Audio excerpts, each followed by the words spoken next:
Well, the family's gone. Nikki went with her mom and her son up to Colorado for a few days.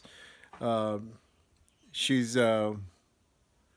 hoping that she'll be able to see her other son, who's in the United States Air Force, briefly.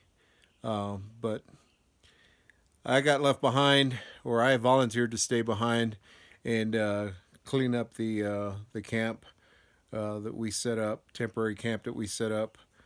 So I've got tents and camping totes and all kinds of things to put up. So I'm going to be busy here the next couple few hours folding up tents and unpacking the tents. We were in those tents for about a week. We stayed out here in the outdoor cooking area that we have here. And as you can see, I've got quite a few totes. All this I've got to clean up. Um,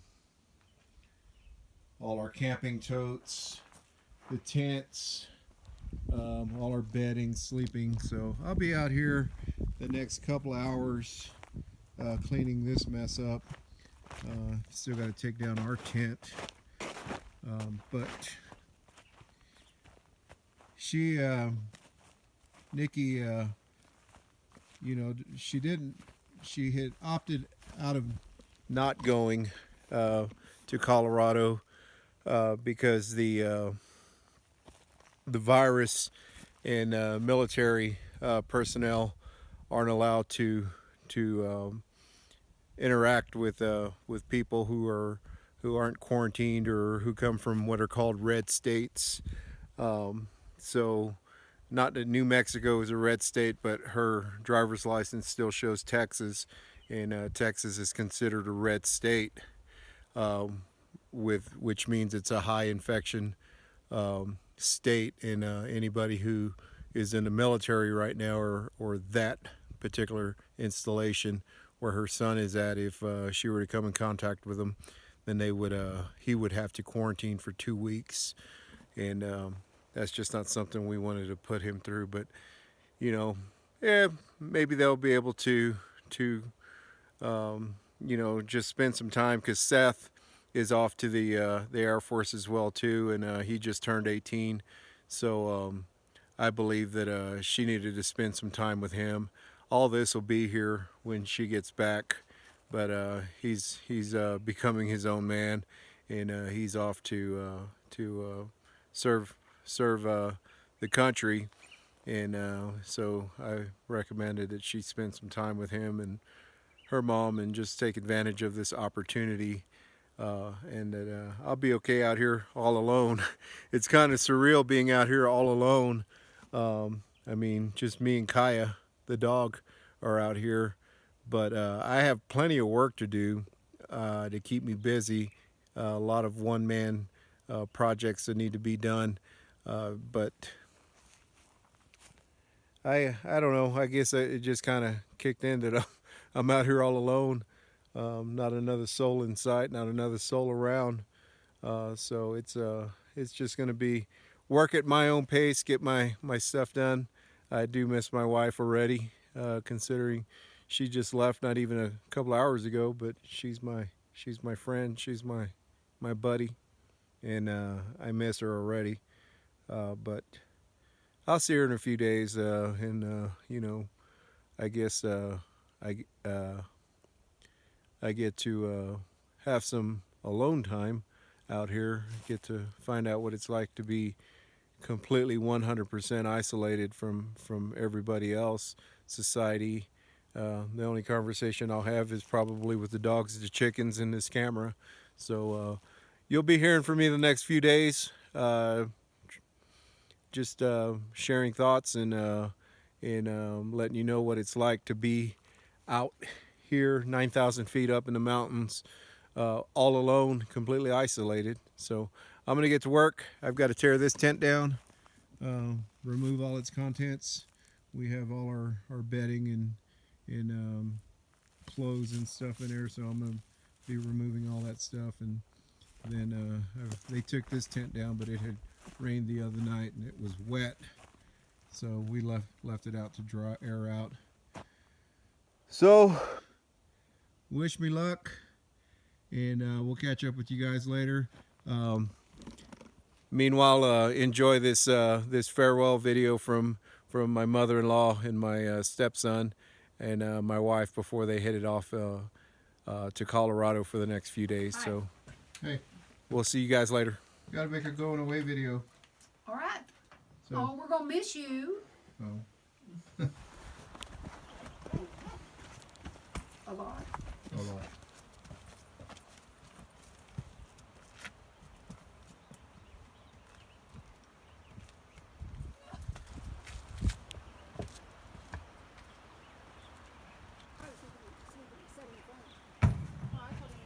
Okay, I don't care. He's smaller than me. She wants to sit in the driver's seat. It's fine with me. No, just back here, like where she sit. I'm guessing in that seat since there's more room. Do you want one to spread out, or do you want one to just sit? Well, I think doesn't matter. Whatever's easiest. What would be easiest? take that tea bag out, slide it over here. We still have to go up there and get her yoga mat and set We're stuff. gonna put this back there. But this is what we're leaving. Okay, I'll find a place for it. Put them back in there. That's okay.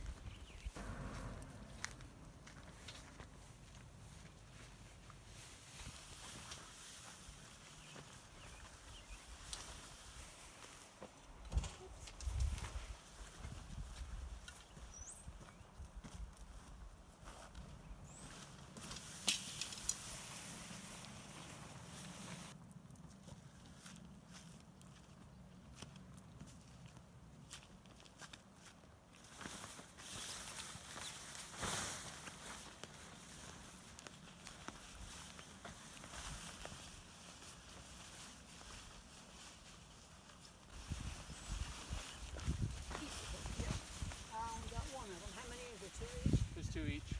I always open my flap so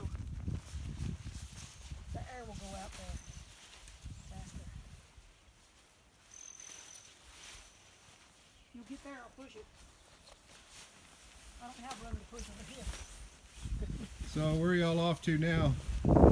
Colorado Springs, How many days? 2 nights there at the Hilton, and then we'll leave to go to Denver or in Aurora, and we'll be there for 2 nights. Then we'll be back home, Albert. Okay, well, we started tearing the temporary camp down. Apparently we got some wet rain, so the tents are wet, so we're gonna let them air out. What did you think about out here, Seth? About us living out here? Well, with you guys living out here, I'm happy for it. I wouldn't say I would want to live out here. Why not? Too much shit to deal with. What do you mean too much shit to deal with? It is a lot of shit. Too much. Too many. A lack of conveniences. Okay. Like not even on the extreme, right? Just a lack of minor conveniences. That I really enjoy. Well, I go camping at Camp Mary White every year, so this is exactly like that. What about living here No, I don't think I'd live here. I might live somewhere where they had electricity and running water and and plumbing? running water and a water heater, and that's all I would need. And a coffee pot. Coffee pot, some good coffee. Some What good about coffee. plumbing? I don't even mind. I pee on the ground all the time anyway. I do that on the ground in a bucket all the time. Okay. Well, and your visit with your son and your mother, and how did that go for you this week? Well, it's been amazing. We've done a lot of things. She's got to see kind of how we are out here. She's helped me water my plants and played with the chickens and see what we deal with on a day in and day out basis. A small taste of what we deal with on a day in and day out basis. But we got to see some things and do some things and have some ice cream, which was fun. So what was your favorite part about being out here, Seth? To be honest, I would say the environment. It looks really cool. Like just the pure visuals and like kind of quietness of all of it. Because there's like no sound out here except for just nature. And aliens at night. And a What possible about your bear? possible bear event. Yeah, mistook a horse for a bear because I thought there was It's a bear. easy to do. Because it was pushing up against my tent and digging, and I heard it digging around over here through something. So I'm like, is that a bear digging through trash? So tell everybody about your mouse experience. Oh my. Did you sleep? No, I didn't sleep for 2 nights because the mice were trying to get in. But one time I caught one, and then it was on the little sticky pad, and it was trying to get off, and it was making noise like a chip bag constantly. So I had to get up and throw him across the cliff. And so, Funny story, she went out there to see if it was still there yesterday, and the mouse was gone. Yeah, the ants probably ate the mouse. oh no, something big something took took it it. off. Oh, well, Rip. so he's gone. He's Yeah. gone. Well, probably a bigger mouse, like a raccoon or something. Yeah, that is a big mouse. But so Yeah, one of the best things I have was here when I wake up of a morning, I have this huge glass picture window, and I see the sun over here, and then I see the birds and the hummingbirds, and it's just amazing. So, in closing, what do you say about their experience out here off grid and how you portray what we live out here to them is just maybe a tip of the iceberg of what they saw out Yeah, here. I would say it would be a tip of the iceberg of what they encountered. They didn't have to deal with a lot of the. I think Seth got to deal with a little bit of it, getting up and chasing cows one night, which we didn't actually chase, but we went bahaing.